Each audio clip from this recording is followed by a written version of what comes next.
La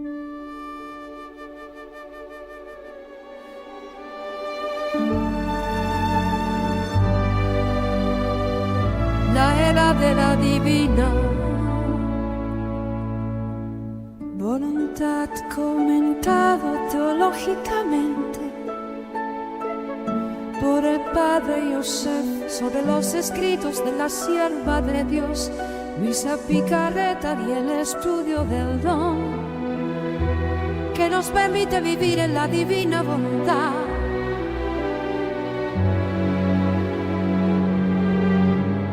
Bienvenidos hoy amigos en fe, con la guía del Padre Joseph Giannuzzi. Exploramos el don que transforma al vivir la sierva de Dios, Luisa Picarreta. Sus escritos nos llevan a la verdad eterna.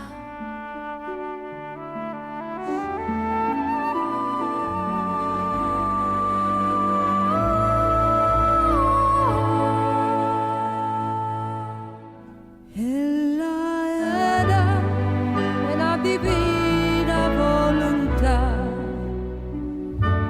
el amor de Dios siempre nos guiará por la senda de Luisa, en Dios confiar.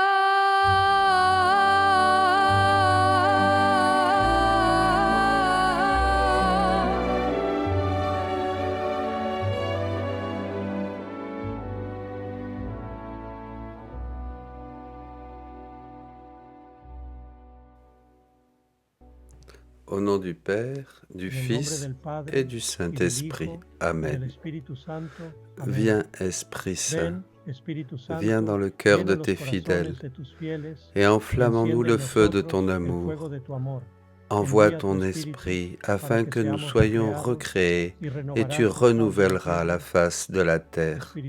Esprit Saint, époux de la très sainte Vierge Marie, que nous honorons ce jour où elle est née, pour une grâce immense, le chef-d'œuvre de Dieu, l'Immaculée Conception, la nouvelle Ève, le nouvel ordre de la grâce, pour nous accompagner dans l'œuvre de la rédemption, accompagner le nouvel Adam et nous disposer à tous à recevoir ce don, cette effusion que tu as déposé, Marie, à travers le fiat de la petite fille Louisa. Nous te demandons, Vierge Marie, en ce jour qui t'est consacré, que tu nous donnes le don, nous qui voulons vivre dans la volonté de Dieu avec notre volonté, notre intelligence et notre mémoire. Nous te consacrons et nous voulons consacrer notre sang, les battements de notre cœur, afin que la divine volonté soit dans notre âme, notre désir, notre cœur, et nous te promettons de toujours vouloir vivre dans la divine volonté tous les jours de notre vie, et nous faisons cette prière à travers Jésus-Christ notre Seigneur, au nom du Père, du Fils et du Saint-Esprit. Amen. Faisons une petite prière en l'honneur de la Vierge Marie. Je te salue Marie, pleine de grâce, le Seigneur est avec toi. Tu es bénie entre toutes les femmes, et Jésus, le fruit de ton sein, est béni. Sainte Marie, Mère de Dieu, prie pour nous pauvres pécheurs, maintenant et à l'heure de notre mort. Amen.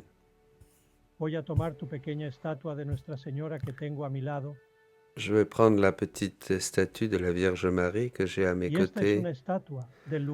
Et c'est une statue où j'ai reçu ma vocation en 1968. J'étais au pied de cette statue quand j'ai dit mon oui à Dieu pour entrer au séminaire, sans penser à tout ce qui m'arriverait. Mais j'ai dit mon fiat, j'ai donné mon fiat à Dieu, à la Vierge Marie, Reine de la paix, Notre-Dame de Medjugorje, mire, passe, nous t'aimons, Vierge Marie. Comment? Nous commençons. Si vous avez quelques questions sur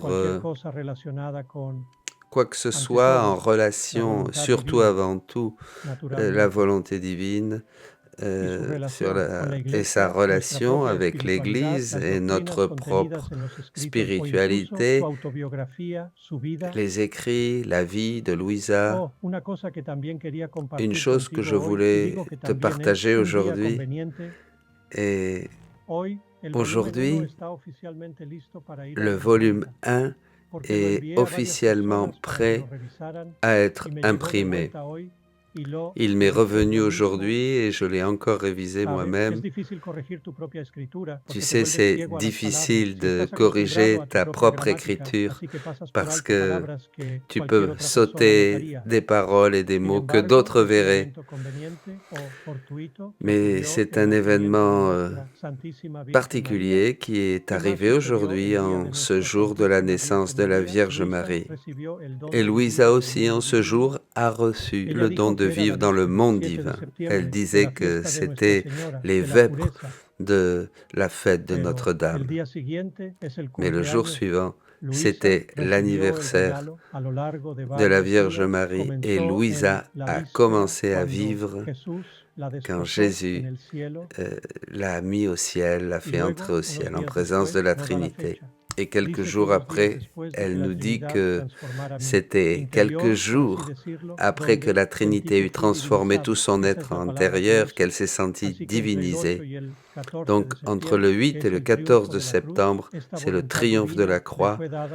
C'est là où cette volonté divine lui a été donnée comme un don, mais qui a d'abord été un cadeau avant de lui être donné définitivement.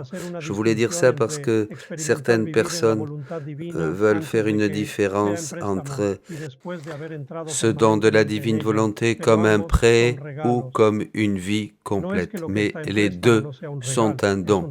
Ce qui est un prêt est aussi un cadeau. Qu'est-ce que ça veut dire un prêt? C'est-à-dire qu'on participe à cette unique éternelle opération de Dieu, mais c'est aussi un don, une grâce, un prêt. Personne ne peut obtenir cela sans cette vertu de Dieu. Tout est don de Dieu, que ce soit le prêt ou que ce soit le don en forme permanente. Quelqu'un, une question, Dr Michael, vous me dites? Nous avons une question, Père de Brunel, qui vient de visiter Corato, et elle dit qu'elle a vu la statue de Saint Hannibal à Saint-Pierre, à Rome, mais que ce n'est pas accessible. Quand est-ce qu'elle sera accessible au public? Oui, la raison, c'est que elle est derrière les gardes suisses. Merci, Père. Pourrais-tu nous parler sur les 33 nouvelles grâces des écrits de Luisa? Oui, ils sont dans le texte que j'ai écrit. Je n'ai pas fait un effort particulier pour les énumérer un par un. Un jour, je le ferai quand j'aurai le temps. Mais il y a beaucoup de nouvelles grâces.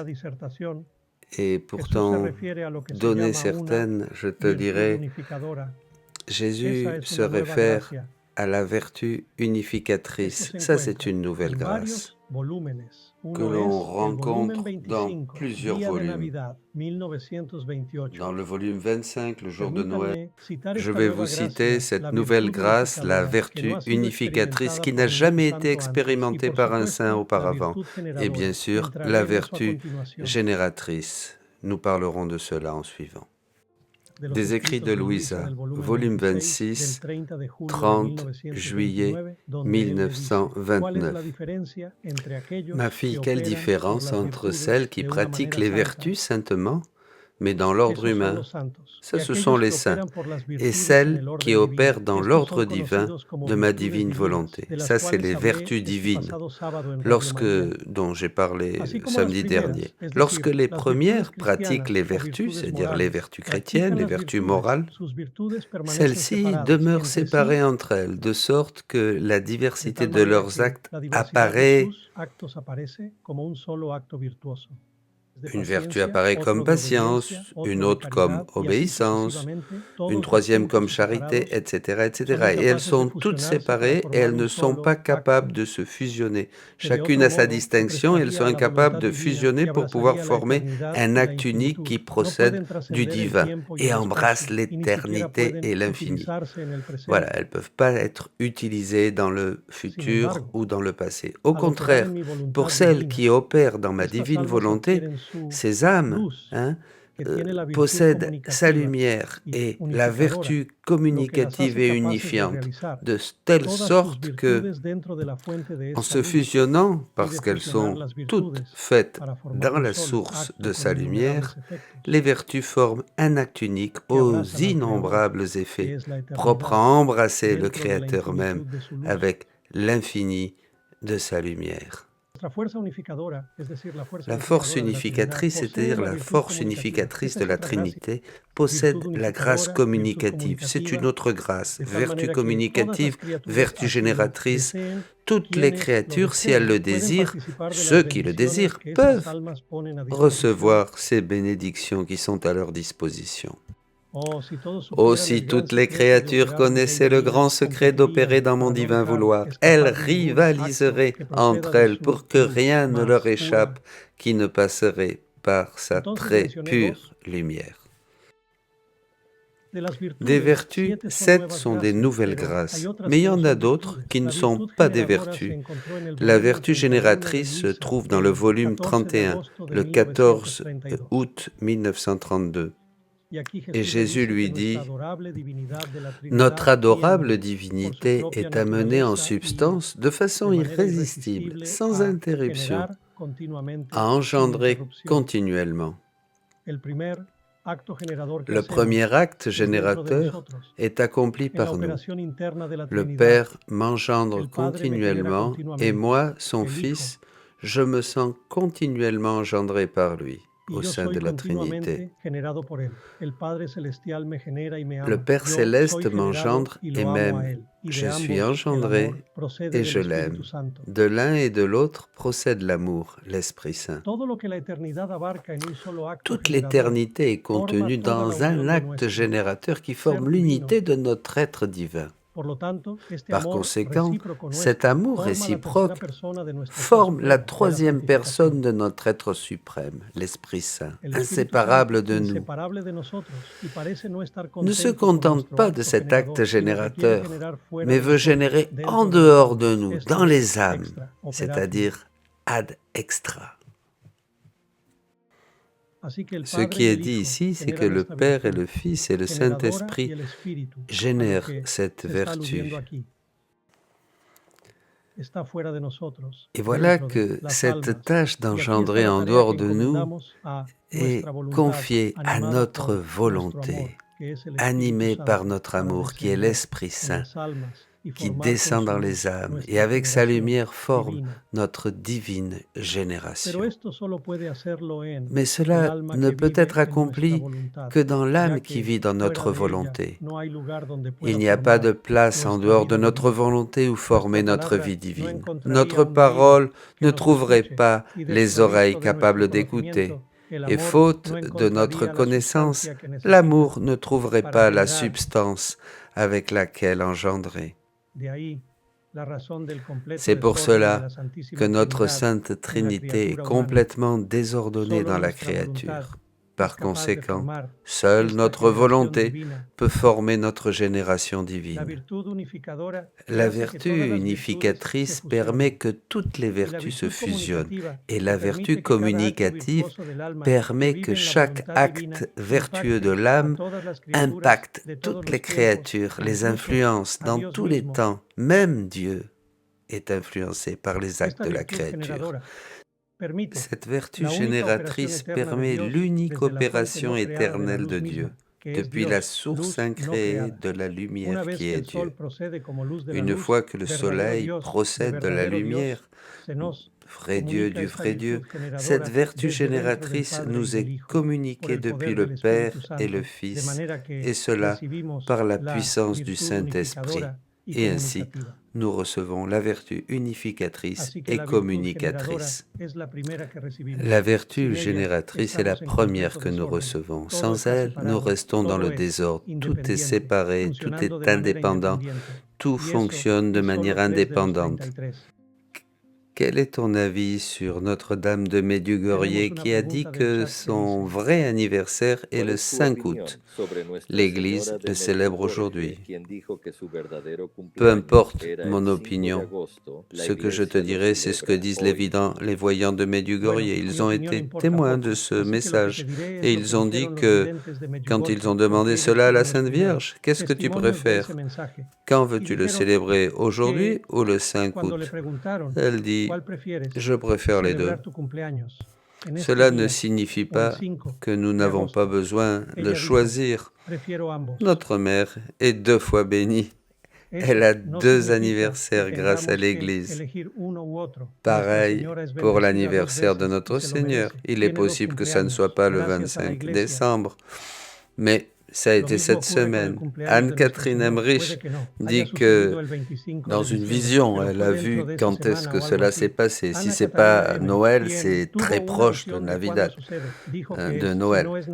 Ça peut être le 23 ou le 25, peu importe si la célébration de l'Église est différée ou avancée. L'important, c'est l'événement qui est célébré.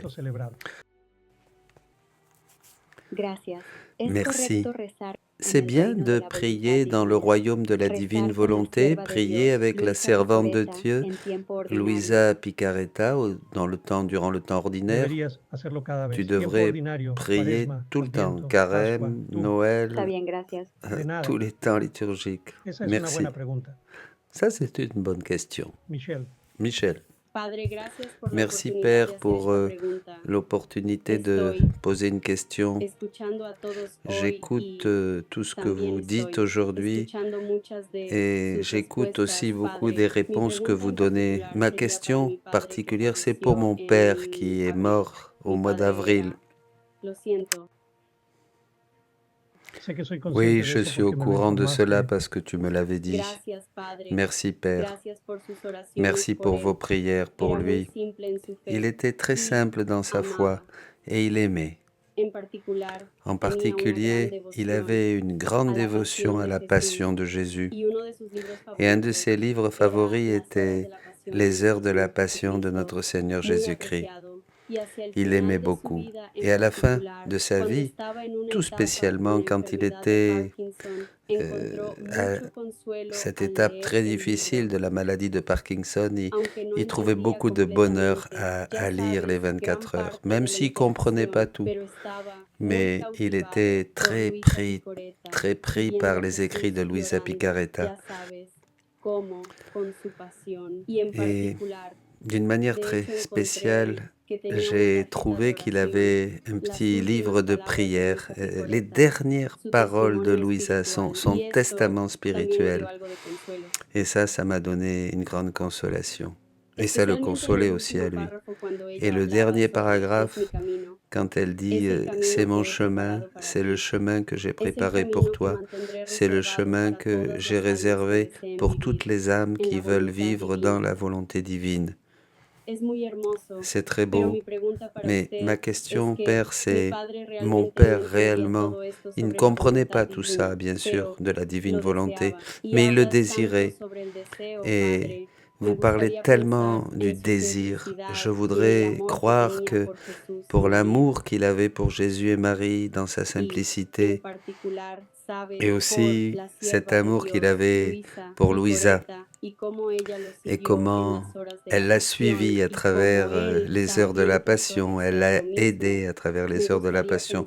Je voulais penser qu'au moment de sa mort, elle a intercédé pour lui et qu'il a pu bénéficier de sa prière, de son intercession. Je crois que même si Luisa ne le déclare pas explicitement, que chaque âme qui désire vivre dans la divine volonté au moment de la mort, reçoit une grâce. Le Père Pio, Padre Pio dit qu'il sera aux portes du ciel pour accueillir tous ses enfants spirituels. Luisa n'avait pas une autre intention. Dans ses écrits, dans ses lettres surtout, on le voit. Elle parle de comment elle est vraiment en relation avec tous ceux qui veulent vivre dans la divine volonté. Et il a promis cela en appelant Luisa le troisième maillon de la chaîne. Et si nous voulons recevoir cela, il faut faire ces 3 pas. Il y a 3 maillons. Il y a d'abord le premier, c'est Jésus, le Christ, qui est éternel. Après, la Vierge Marie, qui l'a suivi dans le temps. Et le troisième maillon, c'est Luisa. Luisa qui reçoit ses épousailles avec Jésus. Et il faut connaître Luisa. On ne peut pas recevoir ce don sans connaître Luisa.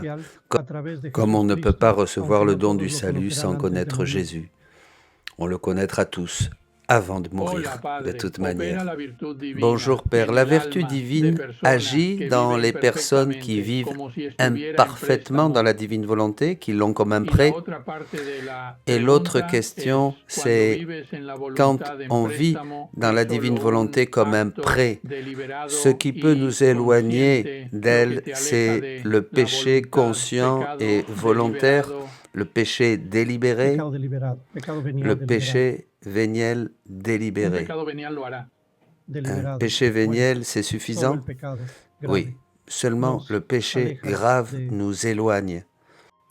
L'influence de l'unique opération éternelle de Dieu, bien sûr, une âme qui est imparfaite dans les vertus, qui va et vient, qui se conforme avec la volonté de Dieu, mais qui ne commet pas de péché grave, demeurera dans cette opération éternelle de Dieu, dans cette influence qu'elle reçoit. Mais une fois qu'elle commet un péché véniel volontaire, délibéré, là, elle perd. Elle perd cette opération éternelle de Dieu en elle. La grâce ne l'abandonne pas. Il faut faire la distinction entre 2 choses, la grâce de Dieu et l'unique opération éternelle de Dieu. L'unique opération éternelle de Dieu ne peut pas supporter un péché véniel délibéré, volontaire. Voyez? La grâce, si, bien sûr, elle les tolère. On peut recevoir la communion même si on a commis des péchés volontaires, des péchés véniels volontaires. C'est pour ça qu'avant de le faire, justement, avant de communier, il a la confession sacramentelle qui nous libère de nos fautes et de nos péchés avant de communier. Quand nous recevons la volonté de Dieu comme un prêt, nous participons à toutes les grâces, à toutes ces grâces que Dieu veut te donner. Mais Dieu ne peut pas donner tout d'un coup, il le donne d'une manière progressive. Disons que si tu vis toute ta vie dans la divine volonté comme un prêt, sans jamais arriver à vivre réellement dans le monde divin de manière permanente, les années peuvent passer, 60 ans par exemple, mais tu rentres et tu sors. Cela ne signifie pas que tu reçois ces grâces la première fois et puis après c'est fini. Non, Dieu va continuer à te donner des grâces et des grâces jusqu'à ce que tu grandisses, que ce soit en manière permanente ou peu à peu, à chaque fois qu'il te fait le prêt de sa divine volonté. Tu peux participer même avec le prêt aux vertus divines, bien sûr. Elles permettent que toutes tes actions, ces vertus divines, que tu puisses impacter toutes les pensées, toutes les actions de tous les hommes, de toute l'humanité. Et ça, tu peux le faire avec la divine volonté comme un prêt. L'important, c'est de donner fermement sa volonté à Dieu et le faire avec une grande rectitude de cœur. Donc, un prêt, oui, mais un prêt qui continue, et qui passe des degrés pendant de longues années, ou ça peut être un temps court, ça dépend de toi, de ta disposition, pour adhérer à cette divine volonté.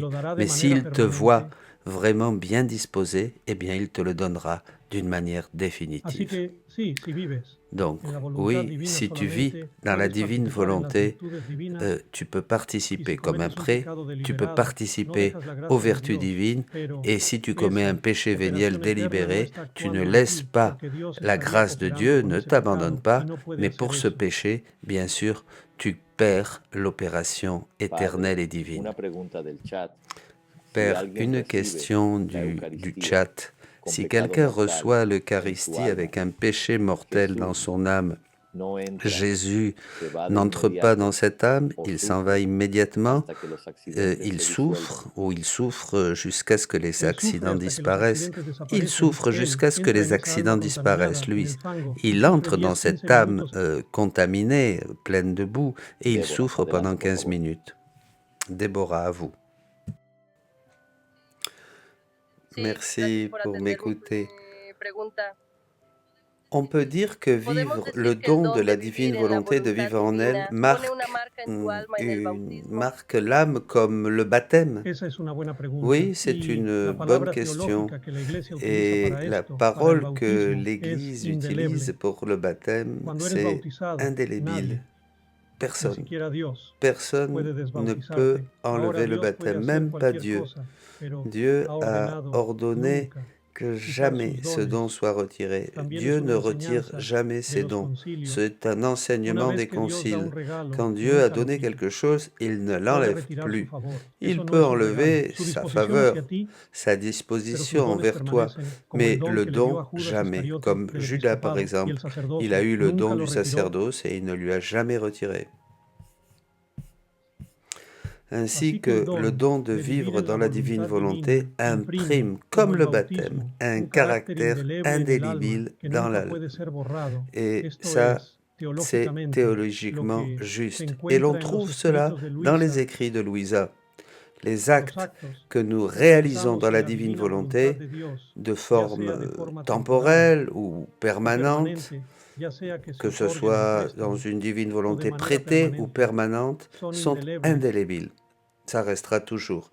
Jésus dit cela en parlant d'Adam. Il dit que même si les premiers pas d'Adam se sont faits dans la divine volonté, il n'a pas été très longtemps dans la divine volonté avant de pécher, il dit que même si Adam n'a fait que quelques pas dans la divine volonté et ensuite qu'il a péché, ses actes demeurent pour toute l'éternité en lui.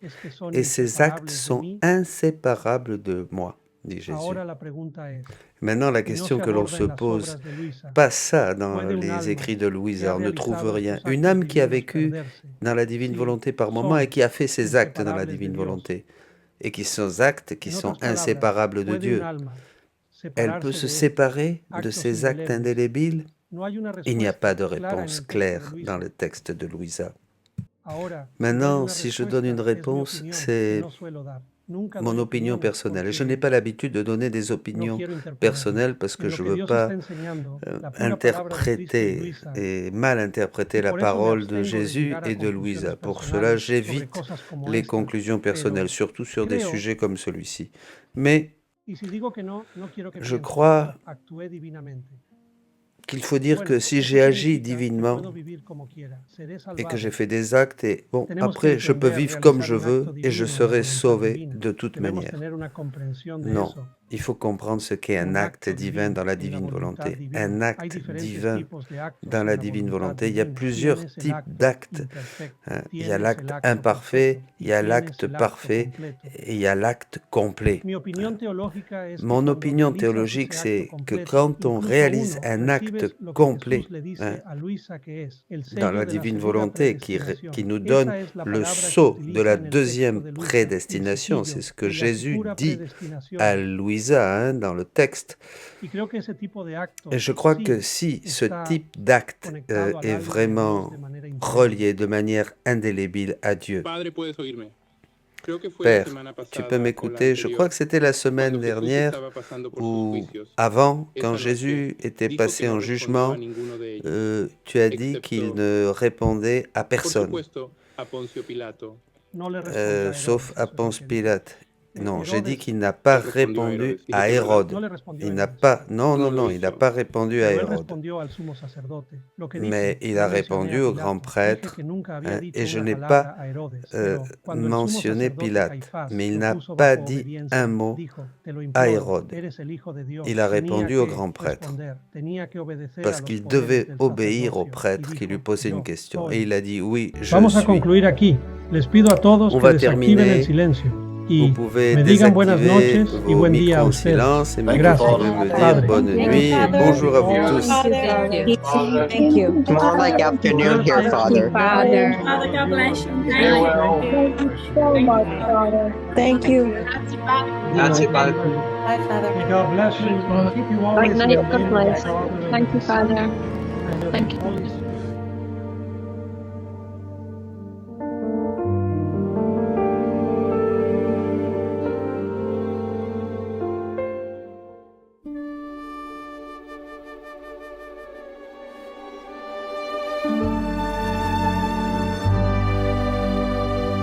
La era de la divina voluntad comentado teológicamente por el padre Joseph sobre los escritos de la sierva de Dios Luisa Picarreta y el estudio del don que nos permite vivir en la divina voluntad.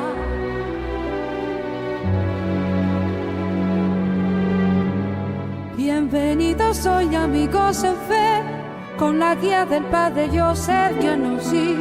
Exploremos el don que transforma al vivir la sierva de Dios, Luisa Picarreta. Sus escritos nos llevan a la verdad eterna.